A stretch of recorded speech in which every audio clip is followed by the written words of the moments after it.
Hi everybody, welcome to Life with a Side of Autism. I'm Mary Leonelda, and I want to ask, are you a hostage in your own home?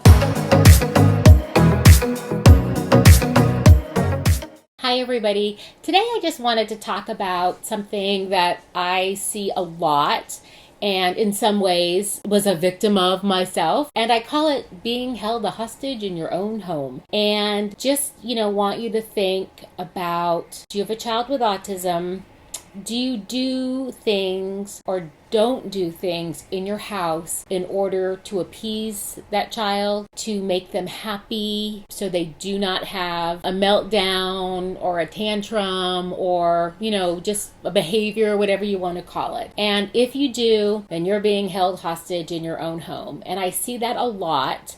And I live that way myself. So with a child with autism, they have a lot of sensitivities and, just a lot of things they're not comfortable with and things that they just don't like. And so, sometimes I know it, like you just want to get through the day and you just don't want to fight every battle. And I've talked about that in another video, pick your battles. But sometimes I found myself just always going out of my way to not have Bradley do something if I knew it was going to cause an outburst for him. So I was just kind of like always walking around, on eggshells. And then our entire family was, even his brother. And so Bradley, like when he was little, he always had to have the VCR on and he always had to be watching his movies. And if anybody tried to use that TV, just forget it. So we would watch TV anywhere else but in our living room because that was Bradley's.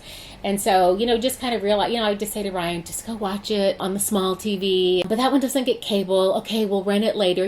Gosh, I can't even imagine how frustrating it was for Ryan, Brad's older brother, to have to always let his brother win. But, I just wanted peace and I didn't want just a big meltdown. And so, really, I was like a hostage in my own house and Bradley was calling the shots, not me. And so I definitely see that as I work, I've been in the industry and work with parents with autism, and it's amazing. I'll see it with really young kids. I don't do the enrollments at Little Star anymore. We're just too big. I have an enrollment director, but I remember in the day when I did do all the enrollments and I would, meet the family and they'd come in and I'd give them a tour of the center and explain ABA to them and explain our program and our services to them, that we'd go on a tour of the building and I would see strange things like a 3-year-old run into every room before we got there and turn the lights off. And it dawned on me his brother doesn't like lights on. And so a 3-year-old would be anticipating his brother having a meltdown if the lights are off. And so he knew at 3 these antecedents to set, these things to do to make sure his brother didn't have to experience the lights that he didn't like, or just knowing oh no, Mom, there's a train set in this room. Bobby can't be around trains or we'll never get him out of there, So just seeing or hearing parents say, we've never been out to dinner as a family because Bobby, Johnny, Susie, whoever just doesn't like going out to restaurants. And just really learning through being in the business of applied behavior analysis, being able to say to them, you know what, your life does not have to be like that.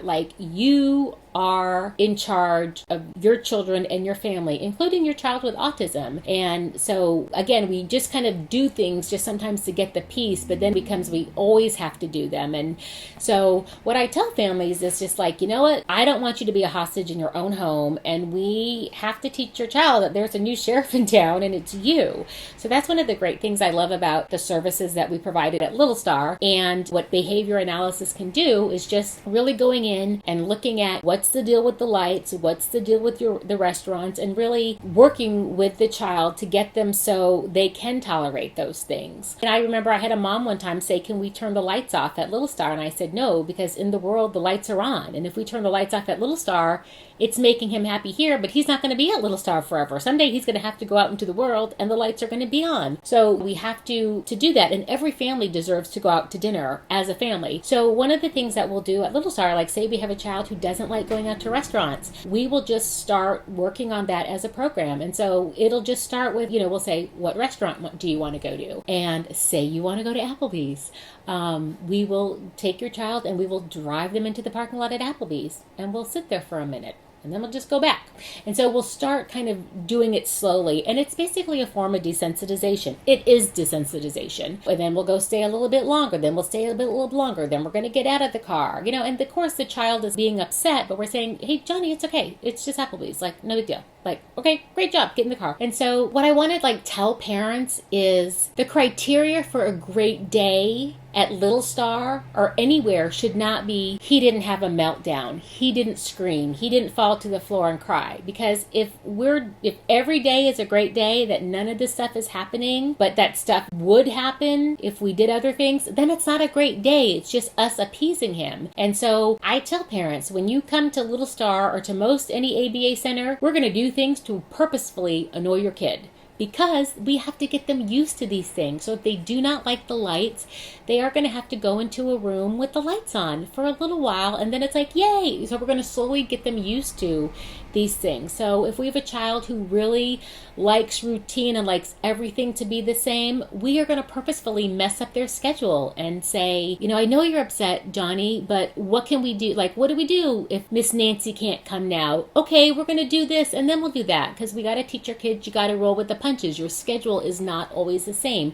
You can't always sit at the same seat every day for lunch. Some days another kid's going to be sitting there and you got to sit somewhere else. So we do these things knowing that the child's going to be upset, but we do it in a loving way and just saying like, hey, that's okay. I know that's your favorite seat, but let's sit over here today. Like, wow, great job. So we do these things. But children to the dentist, we have a great desensitization program on how to get a child to the dentist, because we have some kids that are so afraid of the dentist or just do not want to go to the dentist and just do not have the ability to sit down, lay back, open their mouth and let tools go in their mouths, that they actually have to be put under general anesthesia to go to the dentist.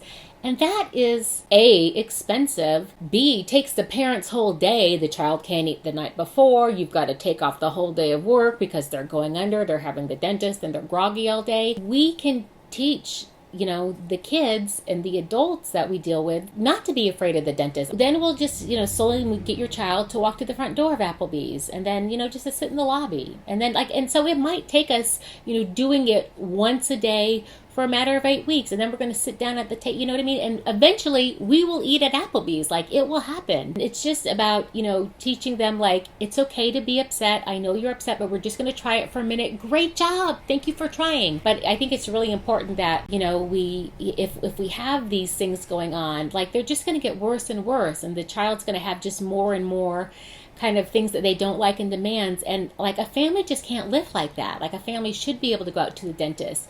You should be able to say, Bradley, you have to share the TV. It's time to take your video out and let your brother put his video in. And if you get a big behavior, we just have to kind of deal with it. But again, it's just starting making little steps in a loving way. And I just want to, tell families that if you have this happening at your home, like, reach out to somebody in the field of behavior analysis, because they can go in and help you.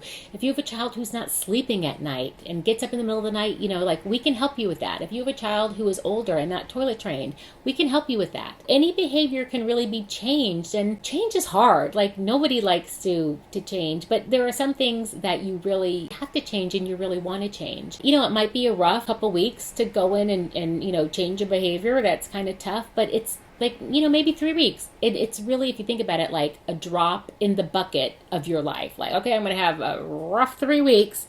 I know it. Johnny's not going to be happy. Bradley's not going to be happy, but we're going to do it. And at the other side of that rough patch, we're going to have the rest of his life. He's toilet trained. He can share the VCR. He can go to a restaurant. He can get a haircut.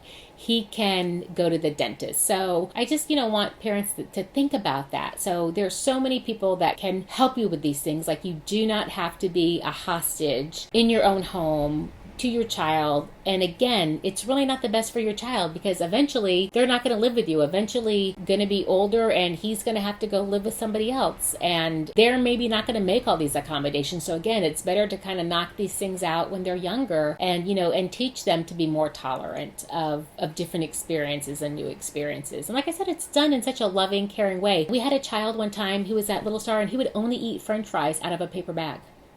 And as wonderful as that sounds, like, yeah, I want to be on that French fry diet, it's not a great diet. And so we do things like food expansion programs where we just take a child who will only eat one thing, and we will, like what we did with that child is we slowly made him dip a fork into ketchup and just put the ketchup in front of him. Just look at the ketchup, just, put the fork in it, then touch it to his mouth. And like now he eats everything. Bradley was one of the kids that we did a food expansion program because he would eat just very little. Now he still doesn't eat a ton, but he eats a whole lot more than, chicken nuggets and pizza. Only a certain brand of chicken nuggets and only a certain brand of pizza.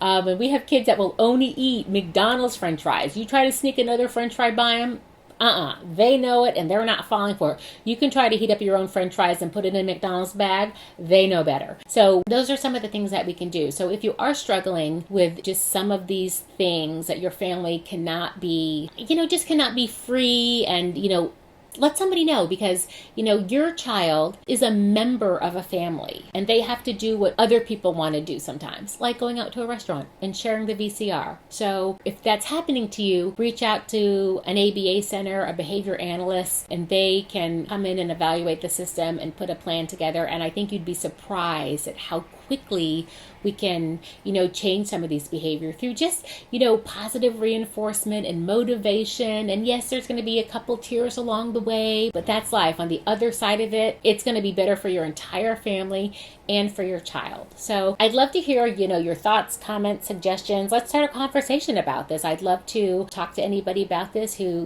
wants to share their stories or experiences or fears or concerns about doing something like that.